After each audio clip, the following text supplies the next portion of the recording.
Hi, I'm Peggy Jean Craig, and I am the pastor of Covenant Presbyterian Church of Germantown. And whatever you do, don't encourage this.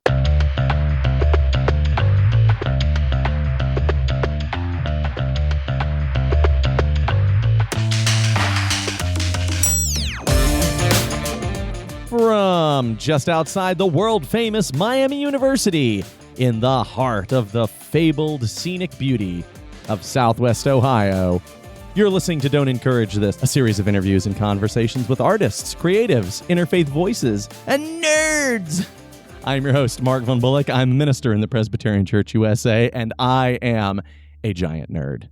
By the way, I just want to offer a quick correction on the previous episode of this podcast. I did the intro like I always do, and I said, broadcasting just steps away from the world-famous Miami University in the heart, blah, blah, blah, blah, blah, of Northwest Ohio. And one of my listeners wrote in to gently remind me that Oxford is actually in Southwest Ohio, not Northwest Ohio.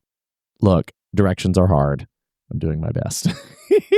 So I'm very sorry. I misspoke on the last episode of the podcast. What do you guys think of that theme song, by the way? I'm thinking about changing it. I'm trying to decide if I want to keep it or change it to something else. This is the second podcast I've done kind of like this. I've talked about this before on previous episodes. The slug line for this podcast is a series of interviews and conversations with artists, creatives, interfaith voices, and nerds. And I often like to joke that that's Mark code for whoever Mark wants to talk to on the podcast. And basically, I try to alternate back and forth, right? Some of these episodes will be in-depth interviews with theologians or biblical scholars or interfaith voices. And then the next interview might be an artist or a creative in media or someone involved with film or writing or something like that. And I typically more or less try to alternate back and forth. And sometimes I deviate from that pattern if I feel like it. But that's basically more or less what I tend to do. And I don't want to get too highfalutin about this podcast. It's a fun hobby. It keeps me out of trouble. I don't want to pretend like it's more important than it is. But I did just sort of wonder, is there either intentionally or unintentionally some sort of common thread through all these episodes? Because they are kind of all over the place. And I was talking about this with someone the other day, and the word that they used when describing the artistic process was meaning making. That we tell stories to make meaning and find meaning. And I thought that was a really interesting phrase to use because I think that's also what we do when we engage in dialogue about theological matters or biblical scholarship or interfaith conversation. And I think activism is also a form of meaning making. It's kind of resonating with me. I don't know if it resonates with you or not, but I've been kind of vibing with it. I'm wondering if I might change the slug line of the show and maybe the theme song too.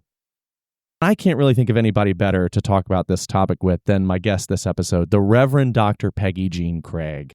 Dr. Craig currently serves as the senior pastor at the Covenant Presbyterian Church of Germantown in Germantown, Tennessee. In 2025, she was one of the headlining preachers at the Presbyterian Youth Triennium at the Kentucky International Convention Center in Louisville, Kentucky. Peggy Jean's life story and career are fascinating.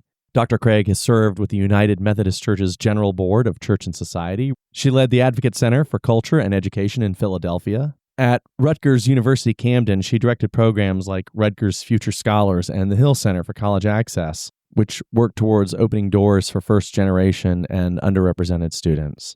She also has a fascinating background in performing and in media. She has, in my view, masterfully woven storytelling into the rhythms of activism and community life. We'll talk more about that in our conversation this episode. I saw Dr. Craig preach at the 2025 Presbyterian Youth Triennium, and as you'll hear me tell her during the interview, her sermon was so powerful, and about halfway through it, I found myself thinking, I'm totally going to try to get her on the podcast, and I'm thrilled to welcome her via Zoom to the program. Let's talk to Peggy Jean Craig.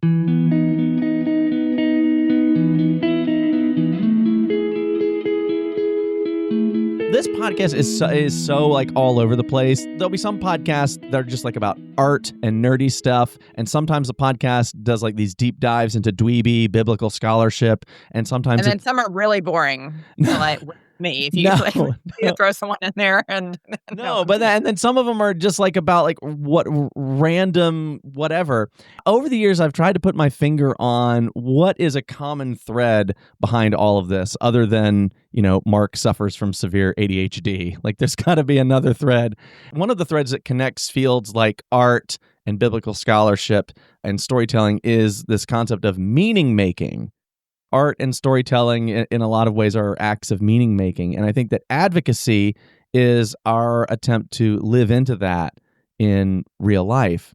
You have a life story that has intersected all of those different areas: art, storytelling, communication, advocacy. And I have to imagine that you must have a love in your heart for the ways that these things are somehow connected. Yeah, I think I do. I don't always knit those things together as cleanly and as beautifully as you just spoke about them, but neither does this show. The episode right before you was the actor who played Zordon on Power Rangers, so it's not exactly a clean transition. I think that it has always really just happened organically, and especially through experience for me. There was this cycle that I learned about during seminary, and maybe you have learned about it too. I don't know. It's called the pastoral cycle. It was a Jesuit first put together this model, and it starts with experience or some type of connection, engagement. It's something that happens in real life. There's social analysis, so asking that question of why. Then there is theological reflection. So what does my faith call me to do in this situation, and how might I respond? And then there is action, and then that starts all over again. And that's maybe a way to tie those things together, because so often, we might have an experience. It happened a lot, like in old school missionary things, or if you go on a missionary trip, or you have some like a work trip that you do, and you come back and say, "Oh, this was amazing, and I think we should do this." But we go from an experience to some type of action, and often that can be harmful and misinformed if there is not the social analysis and the theological reflection. Yes. To kind of get us to responsible action that is also informed by our faith. So I don't know, and that's a way to kind of go in and out too, right? Yeah. Of experience being down on the ground with the realities that we're all living with, to also being able to step back and reflect, and being able to be in between those spaces, and that to be a much more like porous line, I guess, feels really important to me, both with how we as people, not as individuals, but as humans, make meaning out of life, but also how we care for one another and relate to the divine or something bigger than us and neighbor. So I don't know if that made any sense, but I do sort of vaguely remember hearing about the pastoral cycle in seminary, but I might have not been paying close attention during that class. But I do think that's a very beautiful way to think about it, that we live these things out, but we also need to reflect on them and process them through the lens of, for those of us who are people of faith, through the lens of our theology. And I love that you pointed out trying to make sure that we're not doing harm while doing this as well. I think that's so super important. Right. And like faith alone is also not helpful, Mm-hmm. Because let's say you go to Haiti and you say, "Oh my gosh, I saw all these people without whatever." Right. You see deficiencies instead of assets. Then you say, "Well, I know what we should do. We should send shoes and water." Well, can be super unhelpful. Or we should pray a lot for them. Well, then if you haven't, you may have done some of the theological reflection, but there's not been any social analysis done. So sending shoes and water may be disruptive to the local economy, right? It's just all these other facets that we don't consider. And I think that helps us to be more thoughtful with our actions and more deeply loving with one another. So now, you grew up in Alabama, is that correct? I did, yes. And you talked a little bit about this during your sermon at Triennium, which was wonderful. On your church's website, you said that you were the only Asian kid other than your brother. I was wanting to know, what was your growing up like in Alabama? Well, I grew up in the country. We went to my parents' house this weekend. We grew up on 40 acres of land with woods surrounding us. My children will probably ask to ride the ATV when we go there and go down to the creek. And it is just, digging in dirt and like just as country as you can be, I I love think. it. I love Like it. people grew up, the people who I hung around growing up would go frog gigging. Do you know what that is? I don't. That is, it's not a peaceful thing to do. I want to just, for those of you who are listening, Peggy Jean is making a stabbing motion with her hand. So I guess I can Yeah, probably she's take like, an I guess educate. gig is to stab. I don't know, a frog, and we like cow tipping. Do you know what that I is? do. I Okay, do. so it just there was and I had a four wheeler and a dirt bike growing up, and I don't know why you're laughing, I and just love it so much. And one of my early claims to fame as a child, I must have been, like, maybe I was 8 or 9. I won a fishing rodeo, Oh, so that's to try and amazing. give you some context, like, really, we were the only Asian people. The reason I'm laughing is because I grew up in South Carolina. I grew up in Sumter, South Carolina, which it's a very, very small town in the South. So a lot of what you're saying is bringing back stuff.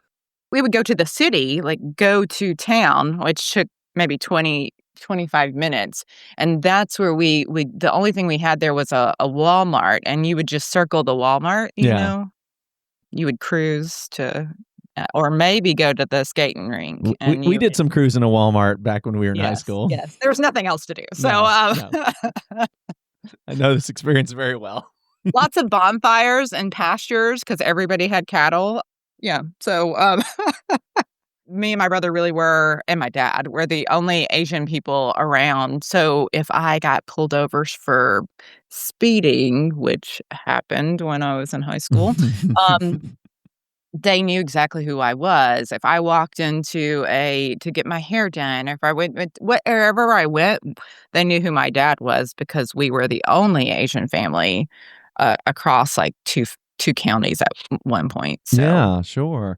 How did that experience teach you about the ways that stories get told? Like, for example, like whose stories get told the most and whose stories don't get told as much?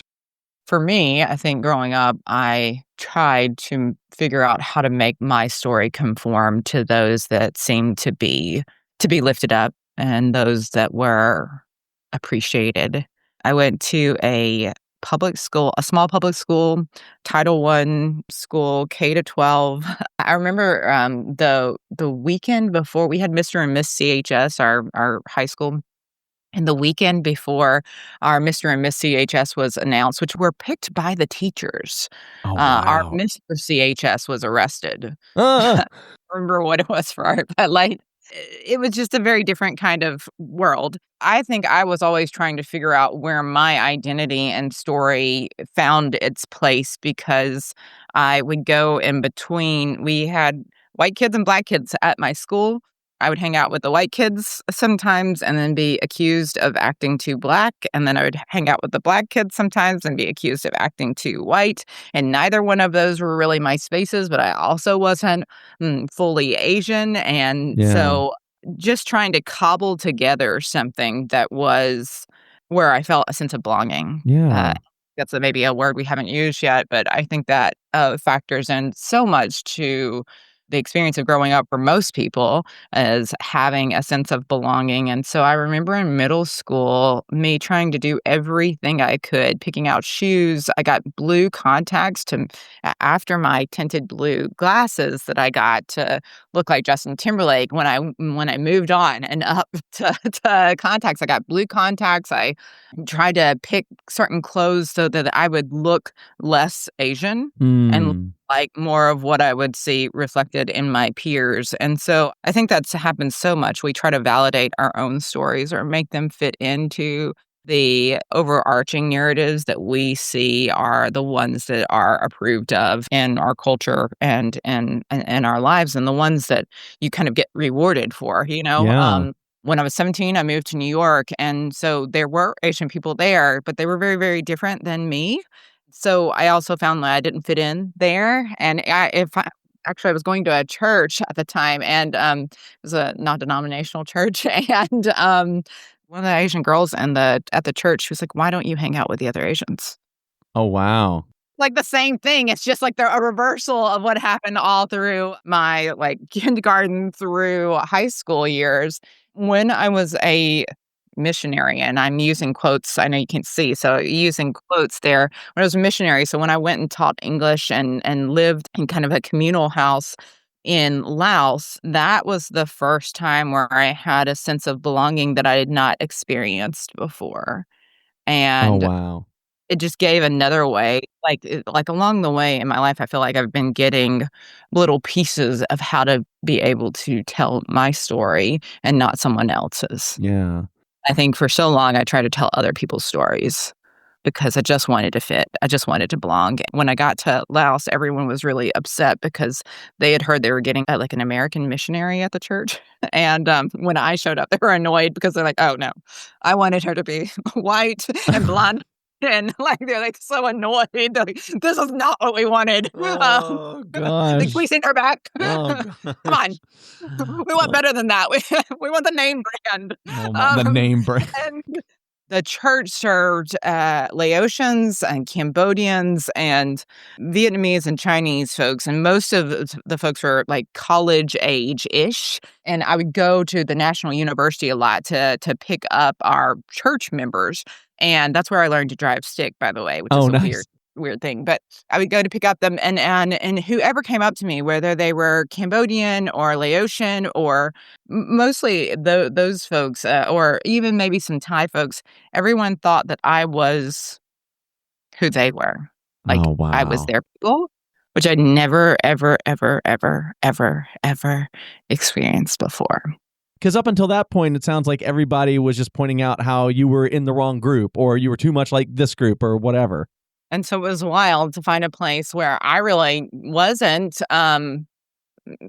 So my background is my dad is Japanese and Korean, but for some reason, because of this weird mix of my white mom and my Asian dad, one of the things that consistently came up is that I look like a Cambodian girl from the countryside because they have like wavier hair and stuff. Oh, I didn't know So that. poor Cambodian girl from the countryside. But that sense of belonging was huge.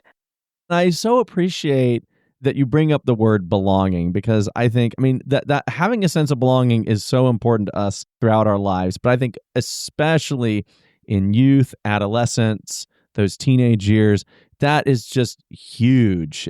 I think especially for those of us who work in the church, that's a hugely important thing that we try to cultivate is a sense of belonging. But how we do it and how we tell those stories is complex work, and it's hugely important work. Well, and I really appreciate that you just said that it's complex work because it is. Like, and I think that some of the experience that I had growing up of never fitting in any place really Yeah. has helped me in my adulthood to be in spaces where I'm always going in between different groups of people, like always transgressing those boundaries and those borders, whatever they are. Mm. And so I get to be in spaces and maybe say things and also hear stories and hear things that I would not normally, if I looked different or if I fit more cleanly, then I may not be able to be in those spaces. So it's become this really beautiful thing and that I can appreciate and that acknowledges the complexity that we all have in our stories and our identities. But it was really hard to see that because I had no idea. I mean, there was no model for that growing up. But Sure. then it's become this way to connect with other people in adulthood. When I was in Philadelphia, I was the executive director of a small nonprofit, youth development nonprofit, but it was in a predominantly Black neighborhood and a predominantly Muslim neighborhood, Yeah. but at a historic church in the neighborhood that had been really active in the civil rights movement and the Black Power movement. And all of our work was focused on Black power and the arts and literacy, but through that lens. So I was the only non-Black person in the space. And all Wow. of our youth, all of that, and yet I was able to be in that space. I don't think I could have been in that space had I been white, Sure, sure. you know? Yeah. And there was this kind of because I don't cleanly fit into, like, the Asian category Yeah. either, there was an allowance for belonging that would not have been possible if I had, like, very clear distinctions about who I was and my identity. One of the things that you mentioned in your sermon at Triennium, you and I may have something in common in that neither one of us went to college to pursue a ministry related degree. I went to Emerson College in Boston, Massachusetts, and studied media production, like TV, film, radio, theater. And you went to Fordham University in New York and studied communications. Is that right? Yeah, and, well, I went to AMDA first, which is the American Musical and Dramatic Academy. Ooh. And focused on musical theater, but that was mostly because I like acting, singing, and dancing, but I can't do any of them well enough to do one of them alone, so, it's a distraction. Because I do have an Asian side of my family who are mostly math and science and engineers and all of that, they were like, "Okay, well, you've had your fun. Now what are you going to really do with your life?" And I was like, "Communications!" And they're like, "No, no, no, I didn't mean that." Um, but, yeah, so I finished up at Fordham with a communications degree and a focus in journalism, but did a little bit of the, like, TV stuff. So interned at Madison Square Garden Network and at MTV News, which was Nice. the most exciting thing I had. I'm going to name drop here, Yes, please not do. a famous theologian. I know everybody's gonna geek out about this, but I rode the elevator one time and made him laugh. We talked about Krispy Kreme donuts, with Jay-Z. Hey! Oh my goodness. That is a name drop. That's a power name drop. That's all I had. It was like, it was like, what, 20 seconds.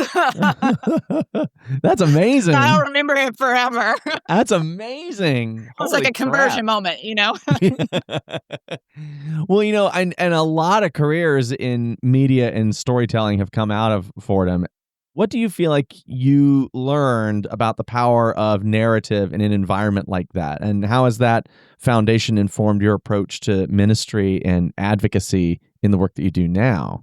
So I was a weird kid though at Fordham because because I was in the musical theater conservatory, I already had developed friends there. And then because I was going to the non-denominational church, I'd already developed friends there. And most of those folks were either not in school or already out working. And so slightly different than I think your typical Fordham student who is up at the Bronx. And I was living in the city the entire time I was in school, which I think is a little bit rare for most of the Fordham students. They do go to the Bronx campus. And I became to appreciate maybe some of the Jesuit formation that was integrated into coursework at Fordham. And I didn't appreciate that until later. But I really appreciated some of that. And then I honestly don't remember too much of learning too much of storytelling from classes, but maybe more from just my life. Friends were actors and were models and were ballet professionals at like the American Ballet Theater. It just was not. So I think it was more the city as my teacher and the people who had come with like this hope, this sense of possibility and willing to like fight in the battle of just getting to work or whatever because you had to take 3 trains and a bus or something. This experience of so many different kinds of people smushed together that you could ride the elevator with Jay-Z or Yeah. I think like Claire Danes one time was on my subway car. Like, Oh my gosh. Amazing. and but that was like a normal thing that someone who you thought of as like celebrity and almost like a demigod was also on the train with Yeah. someone who's like, I've got a cup. Boop, boop, boop, boop, boop, boop. And then passing it around and then people are flipping and people are are just there on the train as a warm place to stay. Like all of those things are into a car where you're touching someone who maybe have just crossed the desert and someone who is a millionaire. Those like that's very rare to happen in a space. And so I think that teaches you how to tell stories. And I think that the stories that come out of people who are trying to find their way and the ways they try to retell their stories in new ways happens there. Maybe not as much as at Fordham. I think the thing I remember about Fordham is I took a freedom of speech class, which is maybe relevant right now. And the first thing my professor did in the classroom, which I don't think you could do because of fire code now, she burned a flag. That was just the first thing she did. Oh, wow. Yeah, that is a little timely right now, isn't it? Yeah. But I really appreciate what you mentioned about that image of you riding on the subway and how in some ways it's almost like an equalizer of humanity. Like whether you're you have to be with people, right? Yeah. So the text coming up for this Sunday, the lectionary text is about Jesus saying, like, when you throw a party, don't just invite your neighbors or your family or your friends, but instead invite the poor, the lame, the vulnerable. And it reminded me of this quote by Mother Teresa, where she says, not that people don't care about the poor, it's that they don't know the poor. And so there is a smushing together and a knowing that begins to happen. Because especially if you take like the bus, you see the same people all the time because there's not multiple cars. There might be two. That is the double bus put together. But you get to know people. Yeah. And especially now when we are so polarized in our country, spaces where people might know someone who is different than them. Yeah. It's just huge. Or just show a little bit of kindness to someone who is different than them. I mean, I just think that creates a space for what Pope Francis would talk about as encounter, how important those encounters with someone who is different than you are. And they rub up against these like sort of categories that we often create for each other that you mentioned a minute ago. If you bumped into Claire Danes in a subway, like there's the part of our brain that's like, oh my God, you're like this untouchable demigod. Or if there's like someone who lives without housing riding the subway, some of us might not even notice that they were there. And what those encounters do is they brush up against those categories and remind some part of our brain, like, no, we're all just people. Like we're all just humans at the end of the day. We were talking about story, and I feel like I learned storytelling from probably more evangelical preachers. From my pastor growing up, who was not evangelical at all. He was like kind of a hippie. At the same time, I was having like the contextual experience of all those folks on the subway car, or it's amazing. And to have that with the experience of growing up in a pretty poor school, in a public school. I feel like that was such a gift to be able to talk to everyone and to notice people's stories and to experience it, to rub up against them in ways that not everyone gets to rub up against, like, what does rural poverty-ish look like? What does, like, the diversity of the city look like? Yeah. What are all these spaces so that that my life story, but also everybody else's, continues to be complexified and intertwined with one another. Yeah, which connects back to your high school experience a little bit when, you said you found yourself sort of being able to drift in and out of different groups, that ability to be able to identify those different groups in our adult world and learn how we can connect. It just occurred to me like a similarity between those two things a little bit. I think there's a book by Gary Gunderson called Boundary Leaders that, like, I really identified with. These, like, there are certain people who are able to, and I think a lot of times it is probably faith leaders can go in between those different spaces, but in the act of doing that, I think also create a porousness for others so that possibility might happen as well. I love that. I love that word, porousness. That's great. I don't know what that's I don't know if I added. It sounds good. I like it. So speaking of which, okay, so as we mentioned a little earlier, you were one of the preachers at the 2025 Presbyterian Youth Triennium, which just happened a couple weeks ago, as of this recording. And the theme of this year's Triennium was As If We Were Dreaming. And you announced during Triennium that you were voted biggest dreamer in high school. And you even showed a picture from your high school yearbook up on the Jumbotron in an arena filled with 2,000 high school students. You made kind of a self-deprecating joke during your sermon at the high school. I was trying to remember what you said, that you felt like they made up this title, or they gave Yes, it. I don't think it was a category the year before. They're like, "Oh, we feel like we have to give everybody something," you know? So, and I think as proof of that, me and one of the other people who was voted are the only people who showed up even for the picture. That's The right, other I people remember. didn't show up. They're like, "Wait, no, this is not real." Like, come on. It's so funny. But I have to think that, like, even at that age, like, your peers, or maybe it was your teachers or whoever, they must have recognized that you had this, like, artistic spirit, that you had, like, this gift of storytelling and performing, which you do. I mean, do you think that's fair to say? I think that, they rolled their eyes a lot at what I was doing. Yes, I was ridiculous as a middle school and high schooler. I was so ridiculous. Like, I would walk down the hallways with a fake microphone in I can't believe I'm saying this. This is so stupid. I'd walk down the hallways with a fake microphone in my hand. I love it. That's so good. I would plan in middle school. There was all the parties would happen at the Woodman of the World building, and it was right across from this tiny little United Methodist church that really acted like a Baptist church. It may have even been owned somehow by them. All the parties that were not where we were not doing things that I know middle schoolers aren't doing now happened there.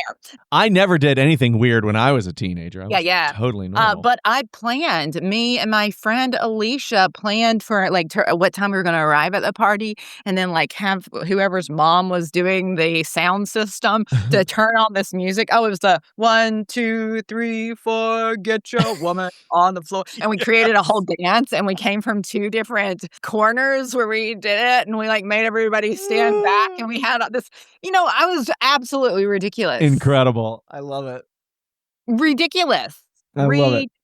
It's amazing. And my parents to put up with that. And then in my at home in my room, I would like write, these journals. I look at I really am going to be an actor this time. It's not a phase. See, you say people put up with this. I hear this and think, this sounds amazing.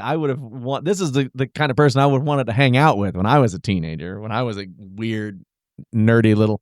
Oh, I would always wear ridiculous clothes too. Like people just didn't know what to do with me.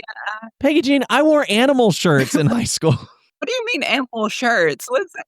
Like the 3-wolf moon shirt that you sometimes see people wear? Do you know what I'm talking about? Oh God, Google it. Google 3-wolf moon shirt. You'll know exactly what I mean when you see it. I do it right now, though. Yeah. Once you see it, and then you'll say, oh, Mark was that kid. Oh, that is what I thought it was going to be. Huh? Yep.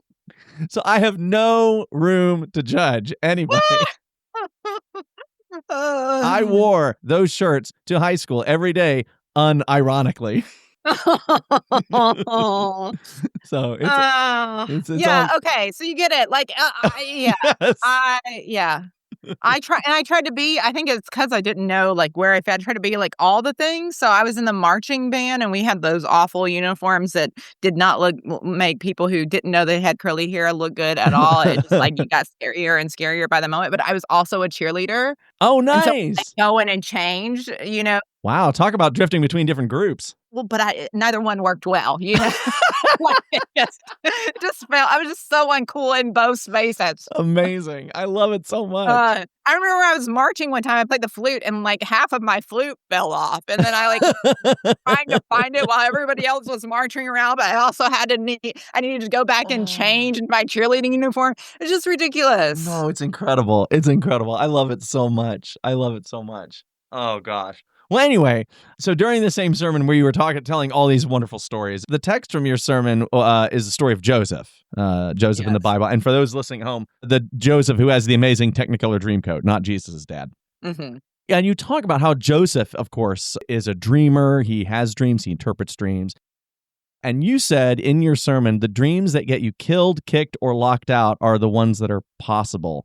I was wondering if I could ask you a little bit about the differences in your mind between dreams that inspire people and move people and dreams that threaten the status quo or rub up against the status quo. I think they're the same thing. Something that everyone can see is just beyond reach, like just, that it is possible. That is what can move people, because they could see how they could be a part of it, and they also could see how they want that. Like that I think in the sermon I talked about, like, just that MLK's dreams were not outlandish. It wasn't No. like we want flying cars and to go to colonize Mars and I don't know, whatever. But or everyone to be billionaires. I don't know, but it was just like I want my kids to be appreciated for being human beings. Yes. I want Black and white people to be able to enjoy time together and eat a meal together. Those are not outlandish things. And for folks who have so long been displaced or not belonged, Yeah. of course that is a longing. And because you can envision it, Yeah. it's like, I mean, and it's easy. It's not a hard jump. It's not like a hard mental exercise We to could do. do it. Sure. Yeah, like, it's totally possible, Yeah. and we could do it without, like, major legislative change also, like, it's not like we need to move powerful people to do it, we just need to move our own bodies to do it. Yeah. You could just choose to do it. Yeah, like, we could do it on Sunday, we could do it tomorrow, like, it doesn't have to I think that is why it is so because we can see how easy and possible it is, that's why it is so moving and motivating and yet so threatening to those who feel like if someone else has belonging, if someone else has the tiniest bit more dignity, Yeah. also translates to power and voice, then I have less. Except that's not how God's economy works. We know that. Right. But that is how the kingdoms of this world that's the story that they tell is like if somebody else gets something, even if it is small, even just human dignity, Yeah. I must have less. Like, it always must be us and them and us. Right. What do they call it? They call it a zero-sum mentality. Yeah. That if someone else is granted a little bit more status or power or privilege or voice or agency or whatever, then it must detract from my amount of those things. Well, yeah, and I think that, like, that only works in a highly individualized society too, right? Mhm. Have these strong distinctions between you and me. What makes you and what makes me, not that Right. we are kind of one and the same in some ways, and what the and these strong understandings of ownership, which feels like a very mm, Western and white and privileged kind of enculturation that we have built. So when I came to the church that I am at, which is in a predominantly white suburb, and I think the suburb thinks of itself as like middle to upper class. Someone from the church wrote down as a dream, as a headline for in 5 years, what would the New York Times headline of the church, and they wrote down 5,000 come for dinner and stay for life. I know that sounds like a little of a like incarceration in captivity, but they meant more like You there's stay a for welcome. life. I know it sounds a little We'll scary. never let you out. But, out of that came this idea of a pantry, and at first we were going to do a food pantry, and we were gonna do it like Sarah Miles style, like from the sanctuary, and then the pandemic hit and blah, blah, blah. Oh, yeah. But we did end up doing this pantry, and it started in the pandemic, and again, predominantly white neighborhood, and our congregation is older and white. I think, like, when I started there, the median age was probably, like, 75. So that was our context, and I don't even know how this happened, but the folks who come, which are not even a large population in Memphis, Shelby County, we serve now about 140 to 150 families every single week with food and clothes, but also community and coffee. People just hang out and everything. And it's predominantly Central and South Americans who are predominantly Spanish speaking, almost all Spanish speaking, and everybody at the church is all English speaking. Yeah. um, Yeah. this happened, and I said that my dream was for one day the community on Sunday to be indistinguishable from the community on Thursday. One beautiful thing happened. So there's a gentleman who's in his 70s, white, and Southern through and through, who helps out on Thursdays during our pantry time. And several years ago, he was helping to push out one of the shopping carts full of food for a woman, and it was maybe her first time there, so she didn't know that he was a regular volunteer, and she's Latina, and she started screaming at him in Spanish because she thought he was taking her food. And I thought, Oh, wow. this is actually my dream come true, not a nightmare. Like, I love that this is happening because there is then no distinction between, you know, Yes. church member and those who are coming on Thursday. There's no distinction between those who are being served and those who are serving. We are just us. And like that continues to happen over and over again in this space where I could have never conjured it. But at any time on a Thursday morning in a very white space, we have Venezuelans and Cubans and Dominicans and sometimes Nigerians and all these different languages and children and older folks and mamas with babies on their backs, and everybody is just family. And it doesn't matter that the language is a little bit, we're kind of all making a brown language together, you know, and this just happens. And people and moms sit for hours just hanging out, and kids are playing over in the corner and reading books together and coloring. And there are ways we could make that completely transactional. And there are certainly places where that is, or we could keep it charity, you know. But instead, something very, very different happens. And those pores that I was talking about between Yeah. they become bigger and bigger, and they are glimpses of the kingdom of God. And yet, it is not because we did a perfect worship service or anything like Right. that. Yeah. You know, it's not because we sang the right hymns or anything. But isn't this exactly what you were talking about earlier when it comes to dreams? Like your dream that you articulated to the congregation, like I have a dream that the community on Sunday and the community that we see on Thursday may one day be indistinguishable. That is not outside the reach of, it's not that far-fetched. It may or may not be what all of our congregations do regularly, but it's not a ridiculously impossible. It's something we can do if we choose to do it. And what's beautiful about this story is your congregation chose to do it. And it wasn't because we had that's the other thing I'm just thinking about. It wasn't because we had like a strategic plan. Sure. We did not have that. And I wonder if sometimes like things like we use language like vision and mission, but we have limited them. We have constrained them because we have put them within a context of a certain type of structure and order that doesn't allow for the freedom that we know in Christ. Yeah, we Presbyterians, we're all about the order. Sometimes we're good and also, sometimes... Just put Presbyterian and an Asian together, and then that's like the worst, because I want an agenda for everything. Yeah. So how did you do it? So you said, you didn't do it through like a strategic plan. What did you guys do instead? We just kept responding. Just kept doing it? I love it. I love it. I mean, really what happened is... So we were going to start this pantry. I had asked a couple people to help with it and lead it because I didn't want to, do it on my own, because that's not healthy for a church. And we were all ready. We had gone through our training, and then the pandemic hit. We were actually at a high school handing out with who is now our pantry volunteer, our pantry manager, handing out flyers about the pantry. And then the pandemic hit, and I told you, our median age was 75. We could not be open. No. We shut down the church. We shut down everything in the church. And then one of our church members' neighbors is a Latina pastor, and she said, we have people coming to our church and who came to our after school program who need food. You need to feed them. We're like, we don't speak Spanish and we're not open, and we don't have a pantry open yet either, Right. but we're not anything. She's like, no, you need to do it. And she just kind of kept pushing us, and she's like, I'll stand outside, help fill out the paperwork. I'll speak to folks in Spanish in the parking lot. You can have people mask in your church building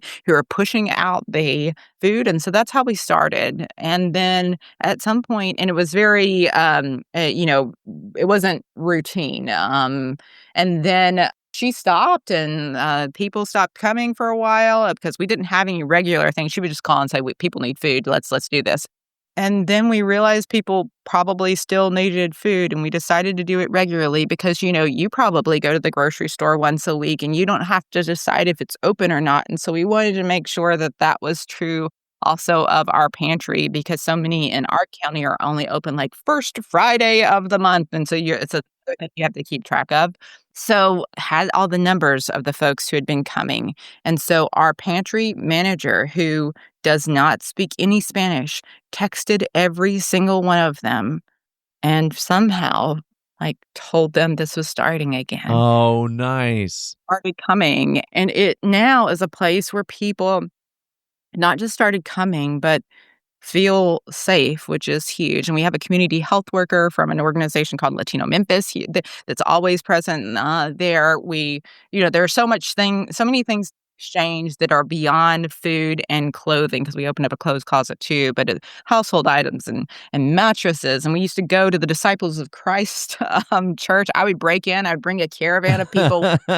They used to have some extra mattresses, and so then you'd see all of us carrying mattresses out. It was on that's like the main corridor in Germantown, Tennessee, right beside the Whole Foods, and then all these people are on mattresses to their cars. So yeah, we just kept trying to say yes, and people come, and now we have the last year the Indian Community Foundation of Greater Memphis found out about us, and they're like, we're not Christian. And I was like, that's fine, we don't care. And they said, but we want to give to this work, and so then they got involved, and different private schools in town also got Oh, involved. wow.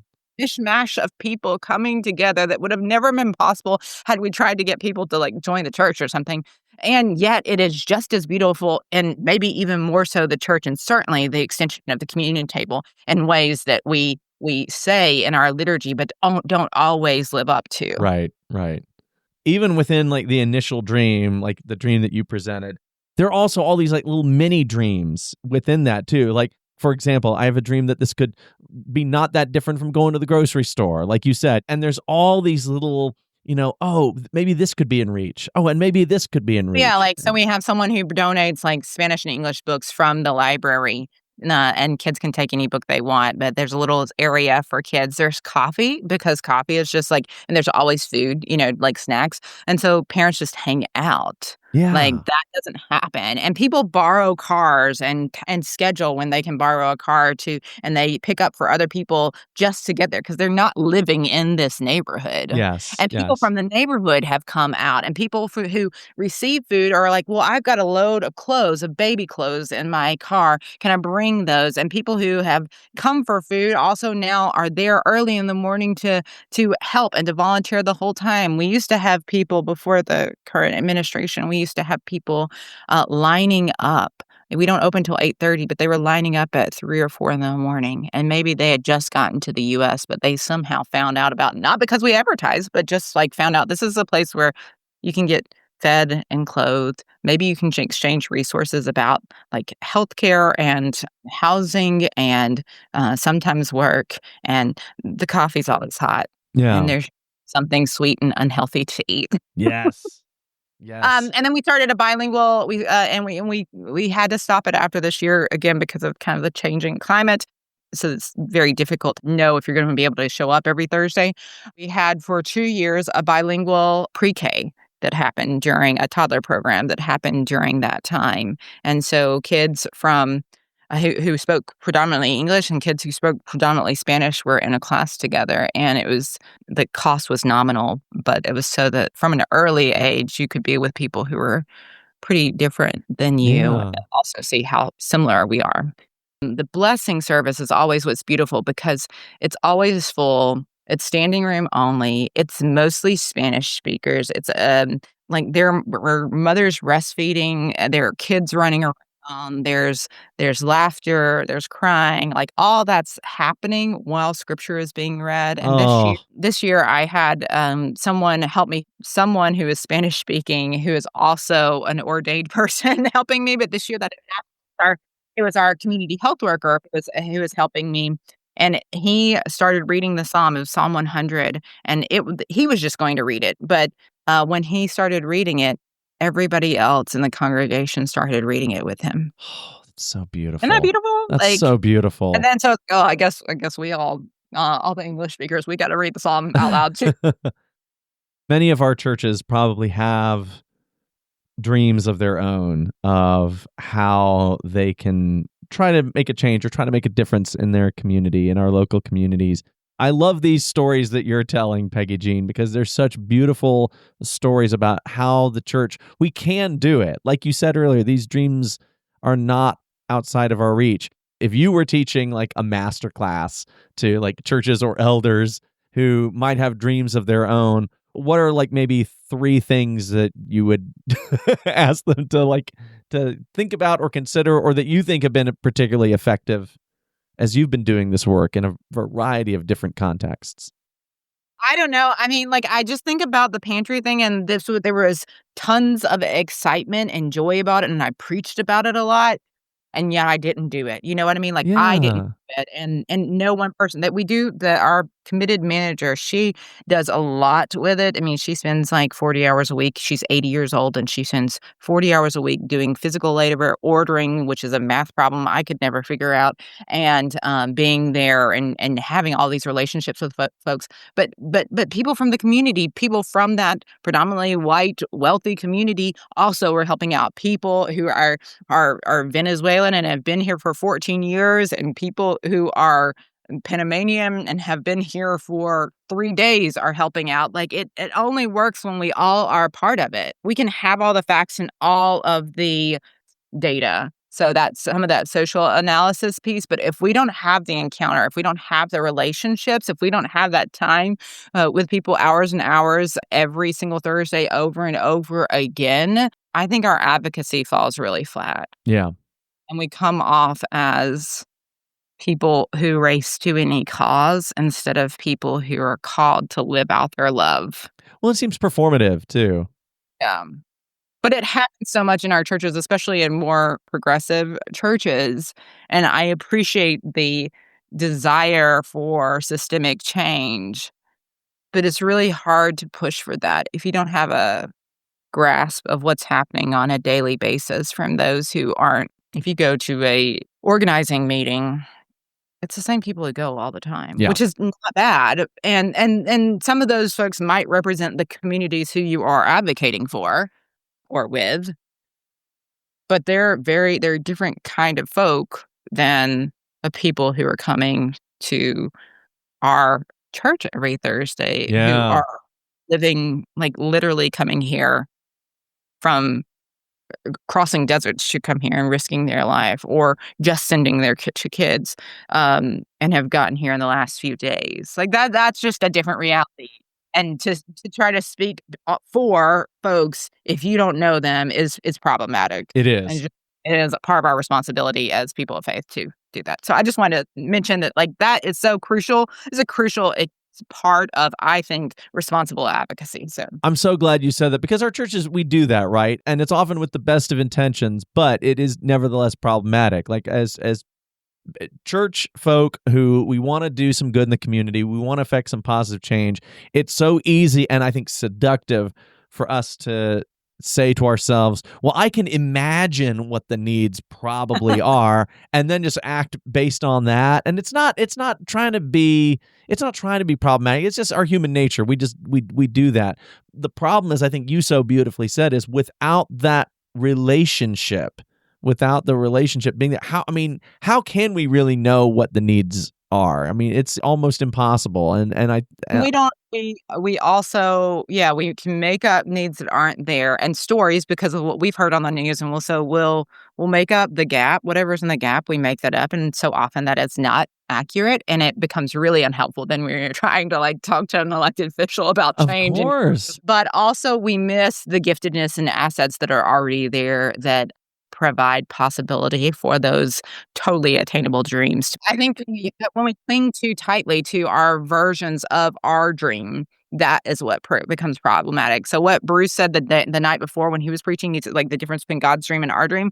That is the biggest thing that I've had to push against and continue to preach about. And I might not use exactly those language, but, like, after the administration change in the new year, we had to ask people to stop getting in line outside. Okay. We're in a residential area. We just didn't want to create.